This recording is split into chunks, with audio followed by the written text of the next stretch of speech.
பிரத்யுத்தரமாக நான் தான் என்று உங்களுக்கு சொன்னேனே. நான் தான் என்று முன்னமே உங்களுக்கு சொல்லித்தேன். என்னை தேடுகிறது உண்டானால் இவர்களை போக விடுங்கள். என் பின்னால இருக்க என் சீசர்களை அனுப்பிடுங்கப்பா, என்ன மட்டும் கொண்டு போப்பா, இவங்கள கொண்டு விடாத. தாய் செய்த குற்றத்துக்கு மகனை போய் கொண்டு விடாத, மகன் செய்த குற்றத்துக்கு தாப்ப கொண்டு விடாத, பிள்ளை செய்த குற்றத்துக்கு தாய் கொண்டு விடாத, அண்ணன் செய்த குற்றத்துக்கு தம்பியை கொண்டு விடாத. நான் தானே உனக்கு குற்றம் செய்திருக்கேன், உன்னுடைய திட்டப்படி உன்னுடைய வேத கட்டளைப்படி நான் தானே தப்பு செய்துட்டேன், என்னை கொண்டு காணி அவரை ஒப்பு கொடுத்துட்டாரு தானே. தம்பிமாரெல்லாம் சொன்னாங்க அவர் ஒழிச்சு ஓடிட்டாரு, காணாம போயிட்டாரு, தப்புறதுக்கு வழி பார்த்தாரு அப்படின்னு சொன்னாங்க. உண்மை அது இல்ல. திரும்ப அந்த வசனத்திற்கு வாசிருங்க. நீர் எனக்கு தந்தவர்களில் ஒருவனையும் நான் இழந்து போகவில்லை என்று அவர் சொல்லிய வசனம் நிறைவேறத்தக்கதாக இப்படி நடந்தது. அவரை தவிர வேற யாரும் அவங்க பிடிக்கல. அப்பொழுது சீமோன் பேதுரு தன்னிடத்தில் இருந்த பட்டயத்தை உருவி பிரதான ஆசாரியனுடைய வேலைக்காரனை வலது காதர வெட்டினான். அவன் மீன் பிடிக்கிறவன், எப்ப பார்த்தாலும் அந்த திமிங்கல அங்க மீன்கள் உண்டு, கடிக்கிற மீன்கள் சோழ மீன்கள், எப்ப பார்த்தாலும் பட்டயத்தை போட்டு பழகினவன். அவன் இயேசுவானோட இருந்தா கூட அவன் எப்பவும் ஒரு பட்டயத்தை வச்சிருந்திருக்கான், இவன் வெட்டிவிட்டான். அந்த வேலைக்காரனுக்கு மல்குஸ் என்று பெயர். அது கடைசியாச்சுதான் இருக்கும், அது ஒன்னு அற்புதம், ஒன்றும் பிரச்சனை இல்லை. அப்பொழுது இயேசு பேதுருவை நோக்கி உன் பட்டயத்தை உரையிலே போடு, இதா எனக்கு கொடுத்த பாத்திரத்தில் நான் பானம் பாத்திரம்னா சரீரம், கடவுள் எனக்கு கொடுத்த இந்த பாத்திரத்துல பானம் பண்றேன்னா என்ன பலிட்டு இருக்கு, நான் ஒப்பு கொடுக்கும். கடவுள் கொடுத்த காரியத்தை செய்யாம நான் இருப்பேனா, நான் என்ன ஒப்பு கொடுத்துட்டப்போ போனி உன் வேலையை பாரு, வெட்ட வேண்டாம் அப்படின்னு அந்த காதலத்தை அவங்க ஒட்ட வச்சுட்டு, அது ஒரு சிம்பிள் மேட்டர். அவங்க காதலத்தை ஒட்ட வச்சுட்டு அவன் பின்னால போயாச்சு. அவர் அங்க எழுத்து அப்படி இப்படி ஒன்றும் பண்ணல. நீங்களாம் போங்கப்பா போங்க, நீ ஒன்றும் செய்ய வேண்டாம், எனக்காக நீ வந்து வெட்டிட்டு கிடக்காத, இது உன் இன தொழில், அது போ, மீனை கடிக்க வந்தா அது வெட்டணும்னு நினைச்சிருக்கா போ அப்படின்னு சொல்லிட்டு இவரு நிறைய பிறந்தால போயாச்சு. அவர் ஒப்பு கொடுத்தார், தாமே கொடுத்தார். வாசிங்க, எந்த வசனம் வாசிங்க? 14ஆம் வசனம் வாங்க.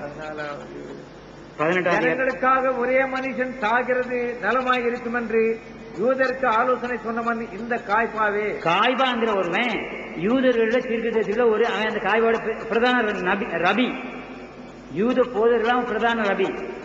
அவன் தீர்க்கதரிசனமா சொல்றாங்க, இந்த மனித சென்மத்துக்காக கூட்டங்களுக்காக ஒருவன் கொலை செய்யப்பட வேண்டும் அப்படின்னு சொல்றான். அதனால இவனை கொலை செஞ்சிருவோம் சொல்லி அங்க தீர்மானம் பண்ணியாச்சு. அந்த காரியம் முன்னால பார்த்தபடி பிலாத்து கையில வந்து ஒப்பாட்டு பேசுறான், ஏரோது கையில அவரை குறித்து பேசுறாங்க. இதெல்லாம் சட்டபூர்வமாக எழுதப்பட்ட சட்டத்திட்டங்களின்படி அவர் கொலைக்கு ஆயத்தமாயிருந்தார். அப்பொழுது பிலாத்து அவரை நோக்கி, அப்படியானால் நீ ராஜாவோ என்றான். இயேசு பிரத்யுத்தரமாக, நீர் சொல்லுகிறபடி நான் ராஜா தான், சத்தியத்தை குறித்து சாட்சி கொடுக்க நான் பிறந்தேன், இதற்காகவே இந்த உலகத்தில் வந்தேன், சத்தியவான் எவனும் என் சத்தம் கேட்கிறான் என்றார். இயேசு கல்லாதவர்களே தம்பியை சொன்னாரு. அது யோவான் 7:15 சொல்லப்பட்டிருக்கு. இயேசு கல்லாதவர் என்று அவங்களே வாசித்தாங்க. அது யோவான் 7:15 சொல்லப்பட்டிருக்கு. அதை வளர்க்க வேண்டிய அவசியம் இல்லை. ஓமைகளை குறித்து சொன்னாங்க. ஓமைகள் சீசருக்கு மட்டும் வழங்க முடியும், யூதர்களுக்கு வழங்காம இருக்க முடியும். ஓமை சொன்னாராம், தப்பிதமா சொன்னாங்க. அதை அர்த்தத்தை நான் உங்களுக்கு சொன்னேன். சிலந்தி பூச்சி அப்படி சொல்லும்போது அது ஒரு காரியம், அது வந்து வருதுல அந்த தும்பு அந்த இலை வேற ஒரு காரியம். அப்போ நீங்க உடனே என்ன செய்றீங்க, சிலந்தி பூச்சி எட்டி பாக்குறீங்க, அது உயிரோடு இருக்குது. இது மேல இருக்கிற அந்த இலைகள் அது தட்டினா ஓடிடும், பூச்சை கொண்டா செத்து போன்னு சொன்னேன். இது ஓமையா சொன்னேன். இப்படித்தான் இயேசு சொன்னார். படித்தவங்க இப்படி படித்த விதத்தில், அதாவது ஒரு அளவு ஞானம் உள்ளவங்களுக்கு அதை சொன்ன ஆராய்ச்சி பண்றாங்க. இந்த சீடர்களுக்கு அது என்னன்னு தெரியல. யாருக்கு தெரியல? சீடர்களுக்கு தான் தெரியல. இயேசுவே, நீ இப்படி ஓமையா சொல்லிட்டு இருக்கிறையா, இது யாருக்கையா வழங்கும்?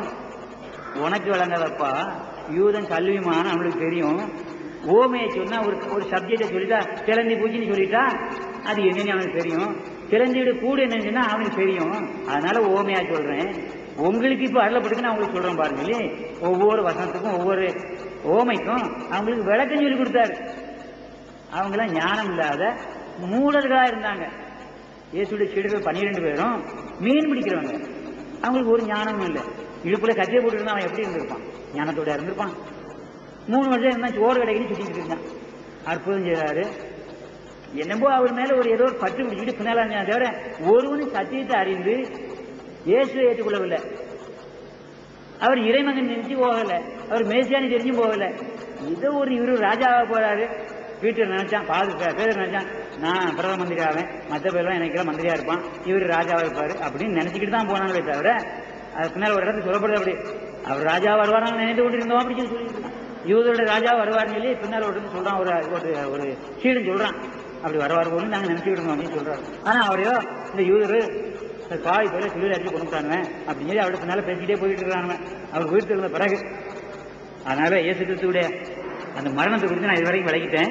ஓமையா சொன்ன காரியங்கள் எல்லாம் சீசர்களுக்கு வழங்க முடிதான் சொன்னார் ஒழிய யூதர்களுக்கு வழங்க, யூதர்களுக்கு ஓமையை சொன்னார், ஓமையெல்லாம் புரிஞ்சுக்கிட்டான்.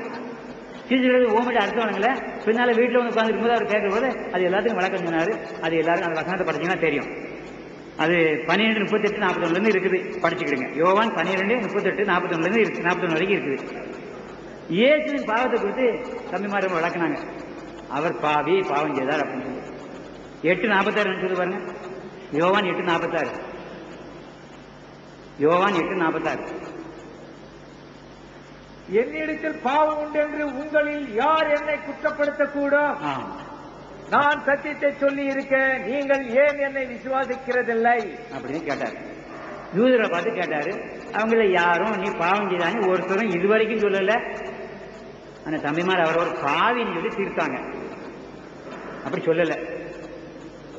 அவர் சில வசனங்களை அப்படி சேர்த்து கேட்டு மூக்கு வச்சு நாக்கு வச்சு சொன்னாங்க, அது தப்பு. நான் அதை குறித்து விளக்க போனா எல்லாருக்கும் கஷ்டமா இருக்கும், நான் அதை சொல்ல போகல, விட்டுறேன். யூதாஸ் குறித்து சொன்ன காரியம் சொல்லிட்டு 10ஆம் தலைமுறையானவனும் சபைக்குள் வரலாறுன்னு ஒரு காரியத்தை சொன்னார். 10ஆம் தலைமுறையானவனும் தேவனுடைய சபைக்குள் வரக்கூடாதுன்னு சொல்லி தம்பி வாதித்தாரு. அதோட கருத்து என்ன? இயேசு கிறிஸ்து யூத குலத்தில் யூதனுக்கு பிறந்தாருன்னு நீங்க யாராவது சொல்றீங்களா? இயேசு கிறிஸ்து யூதனுக்கு பிறந்தாருன்னு சொல்லி கழுதைக்கு பிறந்தா கழுதை குட்டி, மாட்டுக்கு பிறந்தா மாட்டு குட்டி, நாய்க்கு பிறந்தா நாய்க்குட்டி, மனிதனுக்கு பிறந்தா மனித குட்டி. இயேசு கிறிஸ்து யாருக்கு பிறந்தார்? யூதனுக்கு பிறக்கல. உங்களுக்கு தெரியும், எனக்கு தெரியும். அந்த யூத முட்டாள்களுக்கு தெரியாது. அவன் நினைச்சுக்கிட்டு இருந்தான் யோசேப்புடைய குமாரன் நினைச்சுக்கிட்டு இருந்தான். இயேசு கிறிஸ்து யூதனுக்கு பிறக்கல, யூத குடும்பத்துக்குள்ள வந்தார், தோன்றினார். ஆனா அவன் என்ன நினைச்சுக்கிட்டு இருக்கான்? இன்னைக்கும் அவன் யோசேப்புடைய மகன் நினைச்சுக்கிட்டு இருக்கான். யோசேப்பு யூத வம்சத்துல வந்தவன். மரியாள் யூத வம்சம் அல்ல, அவ லேவி கோத்திரத்துல பிறந்தவா, ஆரோனுடைய கோத்திரத்துல வந்தவா. நீங்க வசனத்தை ஒத்து பாத்தீங்கன்னா, மத்தேயுக்கும் லூக்காவுக்கும் வசனத்தை ஒத்து பாத்தீங்கன்னா கொஞ்சம் தூரம் போனோடனே ரெண்டும் பிரிஞ்சிடும். சாலமனுக்கு முன்னால என்ன ஆயிடும்? யூத குலம் தனியா போயிடும். யாரோ லேவி குலத்துல சாலமனுடைய வம்சத்தோடு தான் கல்யாணம் பண்ணிருக்கான். திரும்பி அங்க போய் மாறி அந்த பெண் வம்சமாய் போயிட்டு எல்லாம் பாருங்க. அங்க என்ன அதை குறித்து என்னமோ சொல்லாம விட்டாங்க. மத்தேயுல ஒரு விதமா சொல்லப்பட்டிருக்குது, லூக்காவில ஒரு விதமா சொல்லப்பட்டிருக்குது. ரெண்டு டிவிஷனா பிரிஞ்சு போச்சு. மரியாள் யூத குலம் அல்ல, மரியாள் லேவி கோத்திரம், மோசையோட கோத்திரத்தை சேர்ந்தவா. மோசைக்கும் யூதருக்கும் சம்பந்தம் கிடையாது. மோசே கடவுளுடைய மனிதன், கடவுள் அவன் என்னுடைய மனுஷன். யூத கோத்திரத்தில் இஸ்ரவேலுக்கு உனக்கு பங்கும் இல்லை பாகமும் இல்லை. யூத கோத்திரத்துக்குள்ள மோசேக்கும் ஆரோனுக்கும் பங்கும் இல்லை பாகமும் இல்லை. மோசேயும் ஆரோனும் கடவுளுடைய பிள்ளைகள், கடவுள் ஊழியத்துக்காக பிரித்து எடுக்கப்பட்டவர்கள்.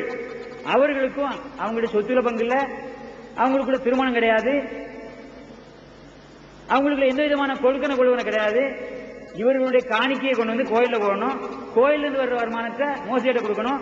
மோசை யாரும் அந்த காணிக்கை எடுத்து தங்களுக்குள்ள இருக்க அந்த லேவியர் குலம், அதாவது ஆச்சாரியர் குலம்னு ஒண்ணு இருக்குது கோயில்ல. இப்ப இமாமுங்க சொல்றீங்க இல்லையா, அந்த இமாமுங்க மாதிரி கொஞ்சம் பேர் அங்க இருக்கிறாங்க. அவங்களோட பிள்ளைகளுக்கும் அவங்களை சார்ந்தவங்களுக்கும் இது ஒரு தனி குலம். மரியாள் அந்த குலத்தை சார்ந்தவள். அவளுடைய வயிற்றுல அந்த மண்ணுல இவர் ஊதப்பட்டார். அந்த மண்ணுல ஆண்டவனுடைய வார்த்தை இறங்கிச்சு, ஆண்டவனுடைய பலம் அவன் மேல இறங்கிச்சு. அந்த மண்ணில் அவர் பிறந்தார். யூதன் அல்ல.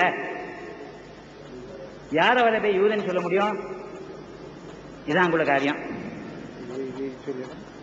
வார்த்தையை ஆபிரகாமுக்கு முன்னாலே இல்ல வேண்டாம். இப்ப இதோட டைம் சரியா போச்சு.